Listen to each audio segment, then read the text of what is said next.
Welcome to Inside Gaming. I am Jack Patillo, and it is weekend roundup time. Continuing with the never-ending saga of the Activision Blizzard deal, Xbox has fired some new shots over at PlayStation while simultaneously trying to get them to sign some type of Call of Duty agreement, really any agreement at all at this point. We already learned last week that the FTC is suing Microsoft in order to block the $68.7 million deal from going through, at least for now, but that hasn't stopped the company from trying to find the right concessions to get Sony on board and ultimately see the deal approved. Apparently, even before the lawsuit was filed, Microsoft offered the FTC consent decree on Call of Duty, meaning the FTC could make their own guidelines and rules that Microsoft would be legally bound to follow after the acquisition. For example, the FTC could mandate that Call of Duty has to remain a multi-platform game and meet a certain standard of quality across those different platforms, and if at any point Microsoft broke the rules, the company would be forced to pay an agreed-upon penalty. However, according to Microsoft, the FTC wasn't interested in the offer and moved to sue anyway. In a shareholders meeting, Brad Smith, the president of Microsoft, said, quote, "The thing that probably disappoints me is not that we will have to present this case to a judge in a court, because this is a case in which I have great confidence. I'm disappointed that the FTC didn't give us the opportunity to even sit down with the staff to even talk about our proposal, to even see if there was a solution there." Smith went on to add, quote, "The FTC's case is really based on a market that they have identified that they say has two companies and two products, Sony PlayStation and Microsoft Xbox." He continued, quote, "If you look at the global market, Sony has 70% of that market and we have 30%. So the first thing a judge is going to have to decide is whether the FTC lawsuit is a case that will promote competition, or is it really instead a case that will protect the largest competitor from the competition." That is, of course, in addition to all the concessions Microsoft is trying to make in the meantime. The most recent one, according to Bloomberg, is an offer that would allow Sony to add Call of Duty titles to its PlayStation Plus subscription service. That's in addition to a previous offer which would guarantee Call of Duty games to release on PlayStation consoles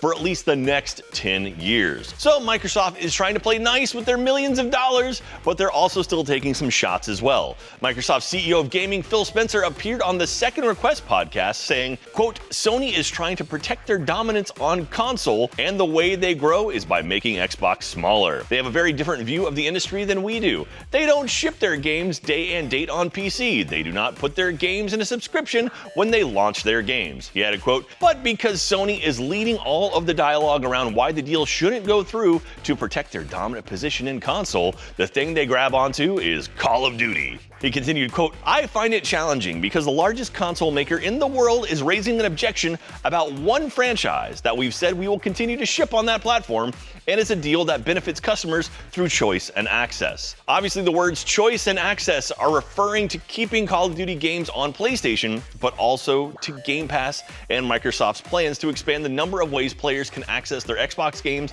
via mobile devices and cloud gaming. The hang-up for Sony and regulators is the integrity of Phil Spencer's comments, and the intentions are dependent on Microsoft keeping their word when something like a 10-year licensing agreement runs its course and there is no more contractual obligation to keep Call of Duty multi-platform. Regardless, between Microsoft's treatment of Minecraft and the concessions they seem like they are willing to make, it seems like they would have a decent case in court as far as anti-competitive concerns go.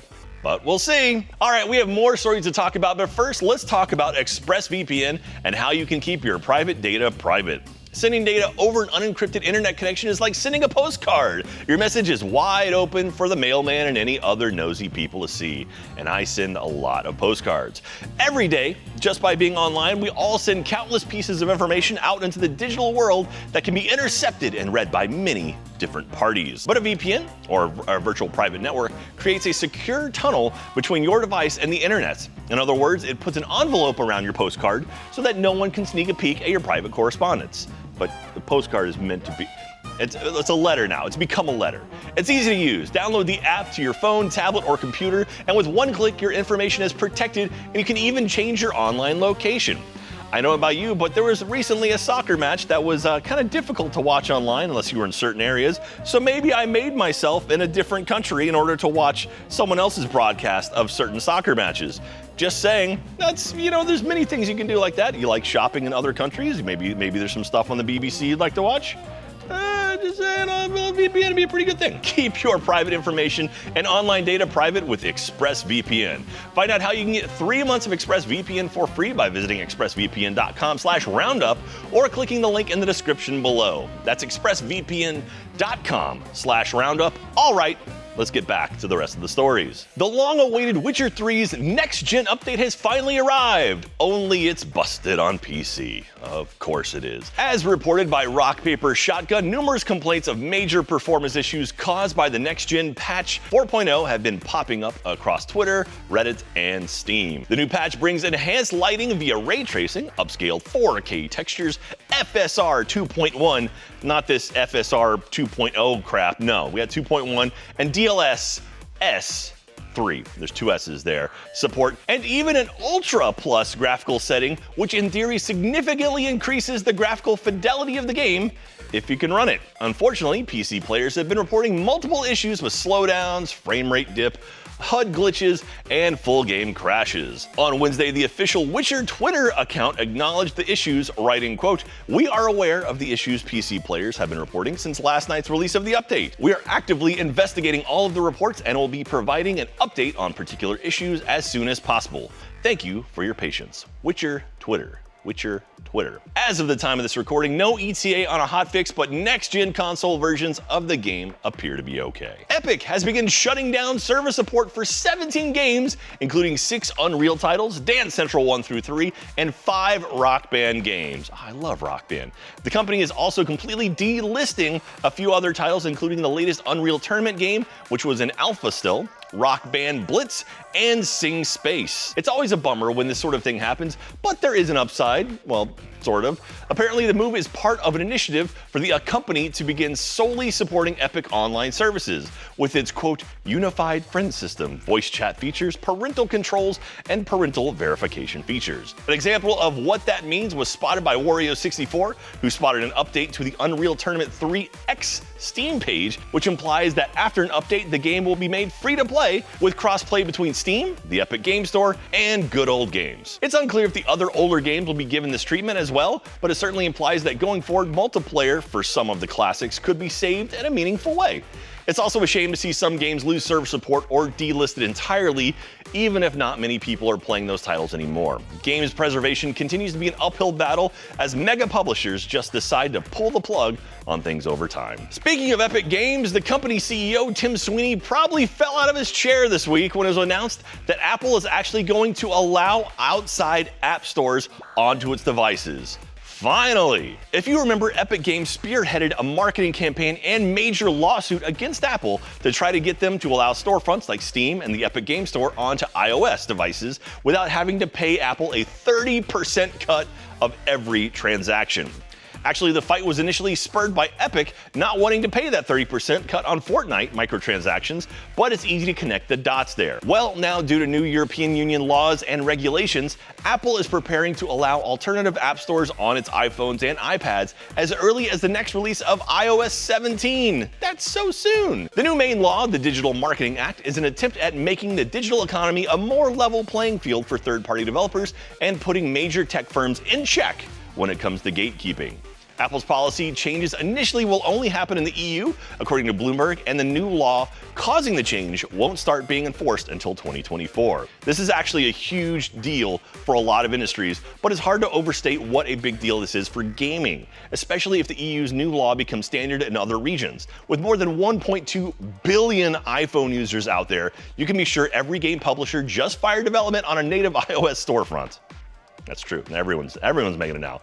Call it, make the storefront, you guys. Amazon and Sony have announced a God of War television series is coming to Amazon Prime. The series was rumored back in March when a Deadline reporter, Nelly Andreeva, said that they heard the adaptation would be, quote, coming from the Expanse creators, executive producers Mark Fergus and Hawk Ostby, and the Wheel of Time executive producer / showrunner Rafe Judkins, as well as Sony Pictures Television and PlayStation Productions. Amazon has now basically confirmed all of that report to be true, and according to The Hollywood Reporter, the show will pick up where God of War 2018 started, with Kratos and Atreus setting out on a quest to spread Freya's ashes from the highest peak. There are no confirmed cast members yet, but Christopher Judge, who plays Kratos in the most recent games, has expressed expressed interest in representing Kratos on the small screen in the past, and fans would be really pleased to see it happen. But it seems like a stretch just based on how every other game adaptation for film or television has gone. Halo was crap. Anyway.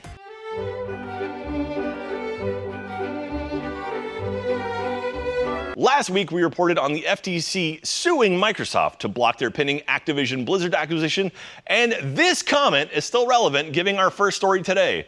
Christopher Wallace wrote, big if, the FTC is going to look at gaming, I think they need to focus on microtransactions, child gambling, loot boxes, price fixing, and incomplete product launches instead of Call of Duty. Maybe hand off to labor-related agencies about employee compensation and abuse. Deal with the root problems. This is a great point. The Activision deal should be scrutinized, but it feels like there are a lot of other more pressing issues the FTC could be tackling instead of just focusing on how a single franchise becoming an exclusive could somehow damage the entire industry. This is a big industry. We know there are problems all over the place, and it is odd that the FTC is focused on just this one thing. So it makes a lot of sense. You bring up a lot of really, really great points. Now, let's talk about some games coming soon. Turnip Boy commits tax evasion. Play as an adorable yet troublemaking turnip. Avoid paying taxes, solve plantastic puzzles, harvest crops, and battle massive beasts, all in a journey to tear down a corrupt vegetable government. Turnip Boy commits tax evasion hits the PS4 on December 20th. Choose wisely in Ravage Road as you build a road from your evil tower outwards to conquer the region tile by tile. In this tower defense deck building roguelike, hire minions, upgrade your cards, and prepare your defenses against the heroes riding against you. Ravage Road comes to the PC on December 20th. Bow and Bow, it's B-E-A-U, Bow and Bow, is a 90s handheld-inspired game about two sweethearts going on a lighthearted adventure, best platforming challenges, and solve puzzles. Bow and Bow hits the PC on December 21st. Naraka Blade Point is an up to 60-player PvP mythical action combat experience with martial arts-inspired melee combat, gravity-defying mobility, vast arsenals of weapons, and customizable heroes with epic abilities, inspired by the legends of the Far East. Naraka Blade Point hits the Xbox One on December 22nd. And lastly, Valkyrie Profile Lilith, an intricate and evocative tale of fates woven by gods and mortals, steeped in Norse mythology, punctuated by groundbreaking combat, and brought to life by a soundtrack considered amongst gaming's greatest. Behold the origin of the Valkyrie Profile franchise for yourself. Valkyrie Profile Lilith hits the PS5 and PS4 on December 22nd. That's going to do it for us here at Inside Gaming. Thank you so much for tuning in. We hope you have yourself an amazing, amazing holiday season, and we'll see you next time.